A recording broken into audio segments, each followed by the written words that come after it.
C'est avec un immense plaisir et un profond sentiment de responsabilité que je vous souhaite, au nom du Syndicat national des gens de mer, offshore, pétrole et gaz du Sénégal, la bienvenue à ce panel organisé à l'occasion de la célébration de la Fête internationale du travail. Je tiens tout d'abord à remercier chaleureusement nos distingués invités, nos partenaires ainsi que l'ensemble des participants qui ont répondu présents à cette importante rencontre de réflexion et d'échange autour du thème « L'employabilité des gens de mer sénégalais et promotion des entreprises locales dans le secteur pétrole et gazier ». Je vais emprunter le style de Moussa Diop qu'il a utilisé lors des dernières rencontres qu'on a fait les journées des gens de mer, pour que un peu l'assistance qui est ici puisse comprendre là où on a commencé, là où nous sommes et là où nous allons. Nous saluons et nous remercions vraiment nos partenaires qui sont les bureaux de placement qui sont ici et nos administrateurs qui sont l'ANAM, le contenu local et surtout l'école de formation maritime. Camarades, je vais le faire en 2 temps parce que Moussa Diop l'avait bien réussi lors des journées des gens de mer. Et moi, personnellement, je sais que c'est lui qui a gagné l'ORA le jour où on faisait les journées des gens de mer l'année passée. On le prépare. Hier, d'ailleurs, on était en réunion avec le directeur des gens de mer pour préparer celui de 2026. Vous savez qu'avec l'apparition de l'offshore pétrole et gaz au Sénégal, on a rencontré beaucoup de problèmes. C'est dû à quoi? C'est parce que le Sénégal, xamuñu woon offshore, amuñu woon pétrole. Le pétrole génné, laataa ñuy teg les jalons du contenu local bay pare, laataa anam di jël position, on a eu rencontré toutes les difficultés du monde. Jamono yooyu, pas mal de marins, nous qui étions là au niveau de Kosama, on a pris beaucoup de nos éléments, Maïssa Mbaye en fait partie et d'autres qui sont allés en offshore et ils ont jugé nécessaire de créer le syndicat national des gens de mer pour pouvoir au moins porter nos revendications. C'est le fruit qui est là aujourd'hui, ça continue jusqu'à aujourd'hui. Le directeur général de l'ANAM n'est pas là, mais M. Faye peut bel et bien occuper et le représentant du directeur de l'école et encore recueillir nos doléances parce que nous les gens de mer, suñu contact bi njëkk ci anam, c'est le directeur des gens de mer. Que nous saluons vraiment le travail qu'il est en train de faire là-bas. Ndax dañu koy déranger guddi ak bëccëg suba ak ngoon.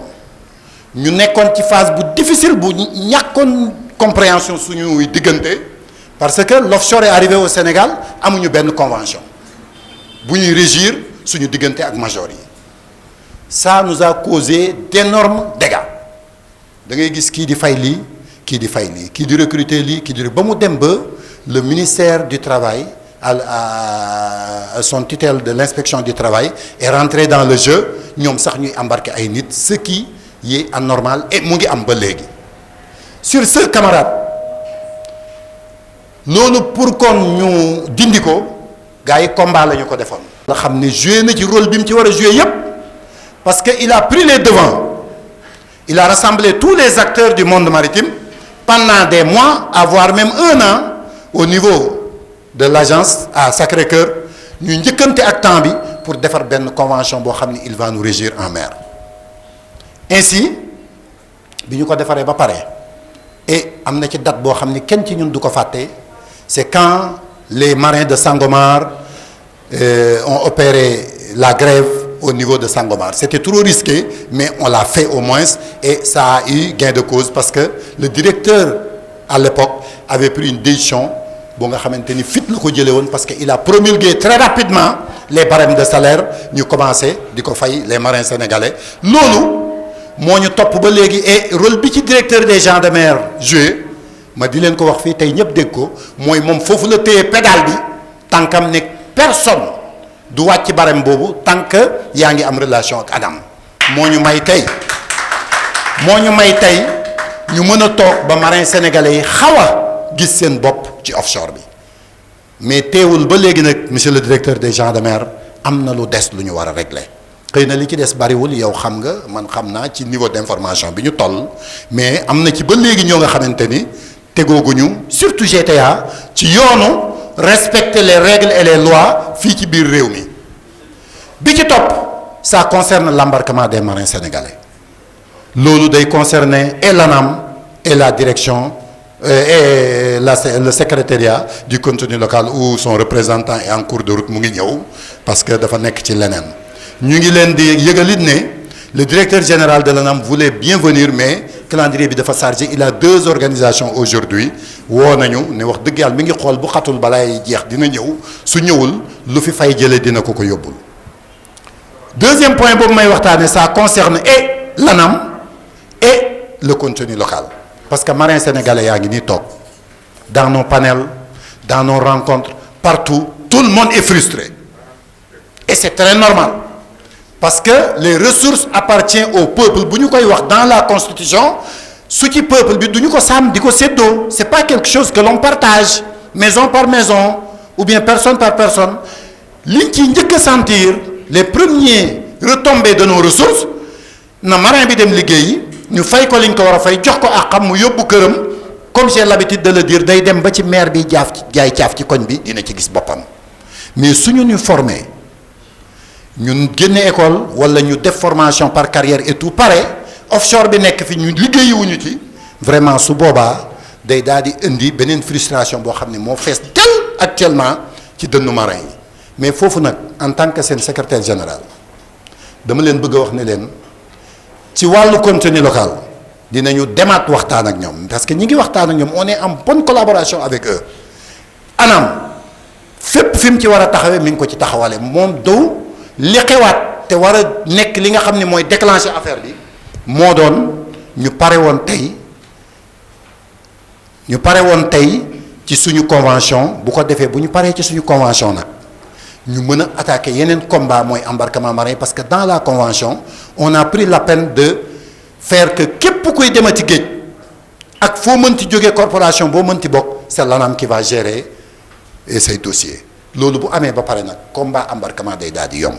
Monsieur le directeur général des champs de mer je ne pourrais pas finir sans vous dire que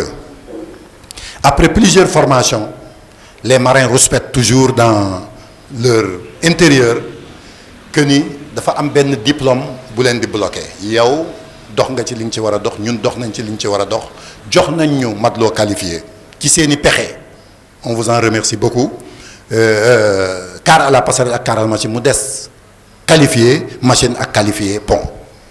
loolu mi ngi bloqué ñu bari am na malentendu bu ci am parce que boo xoolee li may wax toujours man société bu mel ne Cosama un matelot bu fa nekk def 18 ans de carrière am expérience su 18 ans ñëw def car matelot pont am ko léegi ñëwaat di wut matelot qualifié ñu bëgg ko indil procédure bu gudd loolu loo ci mun taxaw nañ ci taxaw am na fii ñi fi toog ñoo xamante ne def nañ 18 ans 15 ans 20 ans am nañu bi ngeen mayee formation bi matelot machine pont ak pont mais qualifié bi mooy problème bi moo bloqué ñu bari et les bureaux de placement dañ leen koy laaj dina leen foog ngeen indi ñaari certificat yooyu mu nekk blocage. nous vous remercions bu loolu weesoo ñu saluer la présence de tous les travailleurs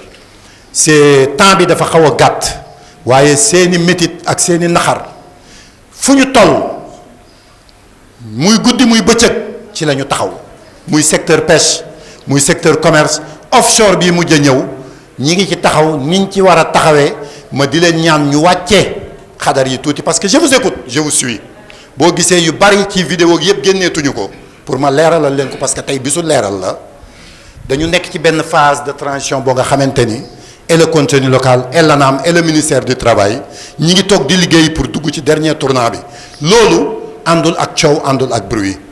Bientôt, je pense que le ministère du Travail va s'adresser à l'ANAM. Nous daje ñun ñëpp toog génne suñu convention daal di jublu nag léegi ci lu jëm ci employabilité bi balaa yaakaar teraanga bi ñuy annoncé di commencé. léegi nag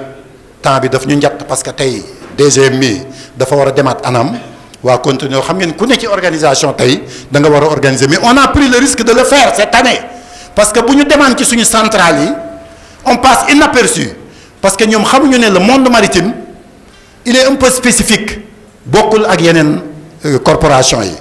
si nous demain, malgré que nous avons une centrale, mais nous faisons. Nous avons fait pour qu'on puisse écouter nos doléances, nous mettre nous-mêmes en exergue pour que vous deveniez nous un panel ou une conférence. Je vous remercie. Je salue votre présence. Vraiment, merci beaucoup. C'est ce grand événement. Donc, pour revenir au thème qu'on va aborder aujourd'hui, de mémoire, on va parler des perspectives de l'oil, du pétrole-gaz, des perspectives pour le milieu maritime, en l'occurrence les gens de mer et les entreprises sénégalaises. Mais moi, en tant que gens de mer, je voudrais dire que c'est une opportunité, comme l'a dit tout à l'heure le secrétaire général du syndicat, c'est une grande opportunité pour le milieu professionnel sénégalais et notamment les gens de mer du Sénégal. Nos autorités doivent prendre toutes les mesures nécessaires pour que tous les postes qui peuvent être occupés par des Sénégalais le soient effectivement. C'est vrai qu'il y a le contenu local qui est là, qui essaie de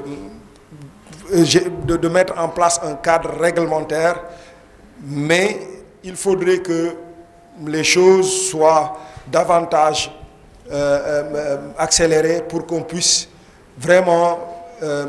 ressentir, comme l'a dit le secrétaire général, tous les bénéfices de l'exploitation du pétrole et du gaz. Et cela passe par l'embarquement des Sénégalais sur les unités offshore. L'autre point, c'est les bureaux de placement. Bon, ça c'est un sujet qui est là depuis très longtemps, mais moi je voudrais juste dire que ce genre de rencontre que vous organisez, c'est vrai que le jour du 1er mai c'est un petit peu compliqué pour tout le monde, mais en d'autres occasions, il faudrait quand même multiplier ces genres de rencontres-là pour que les gens de mer puissent avoir un espace de communication, un espace où ils pourront vraiment s'exprimer et exprimer leurs souhaits, parce qu'il y a beaucoup à faire, même si l'ANAM quand même, il faut l'avouer, a fait vraiment beaucoup d'efforts et nous avons travaillé récemment sur la convention collective de l'offshore. Ça, c'est un grand pas vers vraiment la formalisation et l'organisation du secteur maritime. Nous devons remercier le directeur des gens de mer pour ce travail extraordinaire qu'on a effectué pendant vraiment plusieurs mois. Et nous le souhaitons, cette convention-là, peut-être bientôt, sera mise en application. Mais ce genre de rencontre devra être multiplié pour permettre à tout le monde d'avoir un espace là où on peut dire nos doléances et communiquer pour le bien de toute la communauté des gens de mer. Je remercie tout le monde pour votre attention et je vous dis bon panel. Merci.